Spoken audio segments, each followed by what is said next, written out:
Oh, hello there! This is Mikey Wolfson, and today on Wolfie's Mid-Afternoon Show, we will be discussing a problem that affects millions of people from each corner of the earth.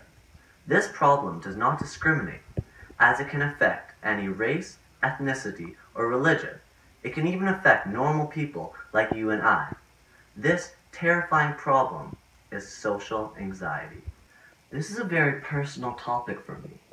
You may be surprised to learn that, regardless of my good looks, great public speaking skills, wonderful personality, and all-around pure raw talent, when I was younger, even I, Mikey Wolfson, battled social anxiety. Back in high school, I was shy and I didn't have many friends. My social isolation triggered a downward spiral. I was an anxious wreck, not able to utter even a single word. After years and years of dealing with this debilitating curse, I finally found my cure. In 2005, MySpace became live, and I broke free from social anxiety. It breaks my heart that for many people, social anxiety is still a very real, terrible, dire disorder. At any given time, 7% of our population is affected by social anxiety, and those are only the people who admit to their suffering. What is social anxiety, you may be wondering? Well, social anxiety is defined as the fear of social situations. This is accompanied with a feeling of immense terror when interacting with other humans.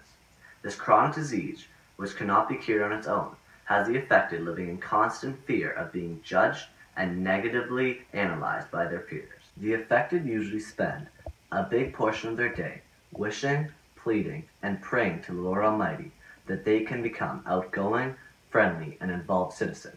Unfortunately, due to the severity of this disorder, that usually does not happen. Instead, the shyness develops into an extreme case of hostility, which often causes complete isolation from the rest of society. For the affected, there are many symptoms that make social anxiety an unbearable disorder. Symptoms include, but are not limited to, making eye contact, meeting new people, being left out, or being teased. The list goes on and on. This disorder causes the affected to become fearful and nervous, often resulting in excess sweating, a heartbeat like an 108 drum, and cheeks as red as freshly picked cherries. Kind of what I look like after my yearly run. As mentioned, the disease can affect everyone. But today, the people that are most affected are the teenagers. Every day, teens put on their invisible armor and fight. And just like the Leafs, they normally lose. Will the intelligent people of this world ever find a solution to this pressing problem? Well, you're welcome. And not just for the free packet of gluten-free crackers under your chair. Free.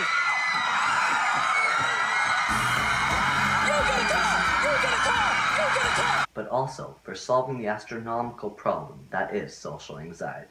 Personally, I have been turning my thoughts for many years upon this important subject, and although I have maturely weighed the several schemes of our projectors, I find them grossly mistaken in their computation. So if none of the said solutions are a viable solution to cure social anxiety, will there ever really be one for such a debilitating curse? Alas, I shall now humbly propose my own thoughts, which I hope will not be liable to the least objection. I believe that if a person has social anxiety, then they clearly do not like communicating face-to-face. And if they don't like communicating face-to-face, then a simple solution is to communicate through social media. Therefore, if you are diagnosed with social anxiety, the solution is to talk to people through social media. this solution is supported by the research and tests I've administered, and there is no doubt in my mind that it is the most efficient and effective solution. The main reason that this brilliant plan of mine will succeed is because it eliminates all social interactions that may cause anxiety. For example, when asked a question that you do not want to respond to, through social media, you just don't have to respond. Whereas in person, it's seen as rude, and mean if you don't respond. Furthermore, anxiety-riddled tasks such as eye contact will become completely obsolete as communication is all via social media. Also, when someone is being bullied on social media, they don't have to go through the anxiety and distress, as they can just log off, erasing all their problems. When has anyone ever been hurt by online bullying? Oh, excuse me, I seem to have gotten a tweet. You're the worst show host ever? You suck? And your hair is really ugly? See? When has online bullying ever hurt anyone? There is likewise another great advantage of my scheme, that social media makes it so darn easy to make new friends. It is a great platform to discover people who share the same interest as you, whether you enjoy bicycling, hot dog eating contests, bird watching, or basketball. There is a page where you can meet people just like yourself. A recent survey shows that 52% of teens say that social media helps them make new friends, and a whooping 57% of teens say Facebook helps them make lifelong friends. Evidently, these social media sites have the great power to greatly improve one's life quality. For many teenagers, having many friends or being popular is the epitome of having a good life. But how in this day and age can you become popular? The answer is yes, you guessed it, social media. Through social media, one can heighten their popularity by getting many likes on Instagram, Facebook, or a lot of retweets on Twitter. You tell me who has a better life.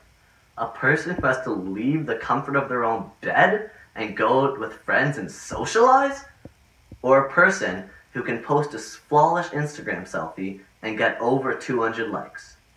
I believe the answer is crystal clear. The presence one has on social media directly correlates with their popularity.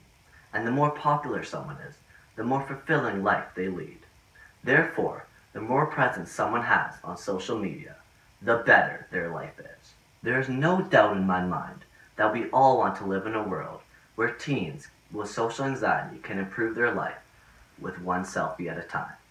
What a wonderful world that would be. I can't even imagine how much better my childhood would be if I didn't have to struggle with face-to-face interactions, but instead could spend my time perfectly crafting clever tweets that can fit into the 140 character limit. Although I could enumerate many other advantages of this solution, I believe it's important that you meet an infected patient. My team of executives contacted a teenager who is unfortunately cursed with having social anxiety. With careful thought and deliberation, we crafted an experiment to prove how easily social media can cure this atrocious disorder.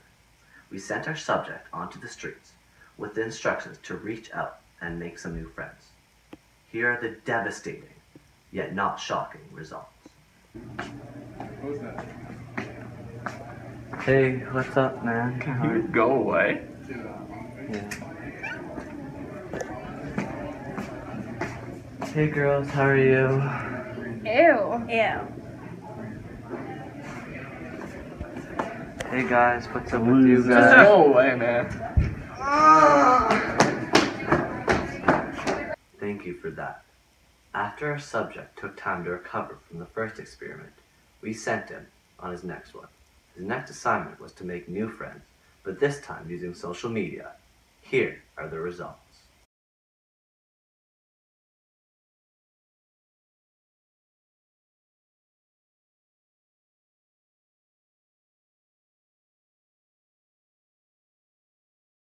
As has been demonstrated and made clear, social media is indefinitely the best solution to solving social anxiety. Of course, some scrupulous people might be apt to censor this brilliant solution, standing in the way of greatness and positive change.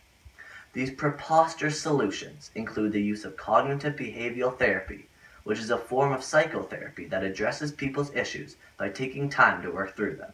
This outdated approach must be stopped, and the doctors and scientists who support it must take responsibility for their actions and get with the times. Another ridiculous proposed solution is the use of prescribed medication. This cruel and inhumane practice convinces patients that these pills help them overcome their social anxiety, when in reality, the only good the pills do is make pharmaceutical companies billions of dollars. It breaks my heart when I hear that people spend their limited funds on medication or expensive therapy sessions when they can overcome social anxiety by just signing up for a free Twitter, Facebook, or Instagram account. I believe that it is time for action and it is time for change. The advantages of my proposal, which I made, are obvious and many, as well as of the highest importance. With that being said, it is time to rid this world of this terrible disorder with the help of social media. So parents, stop harming your child by telling them to log off and go play outside, because every hour spent tweeting, posting, or liking is one step closer to solving social anxiety. And a world without social anxiety is a world that we all want to raise our kids in. I am proud to say that I beat social anxiety with the help of MySpace. And like that, people inflicted with this wretched curse can easily be cured with the minimization of face-to-face interaction and an increase of time spent on social media. Thank you for watching Wolfie's Mid-Afternoon Show, starring me, Mikey Wolfson. Until next time, you stay informed.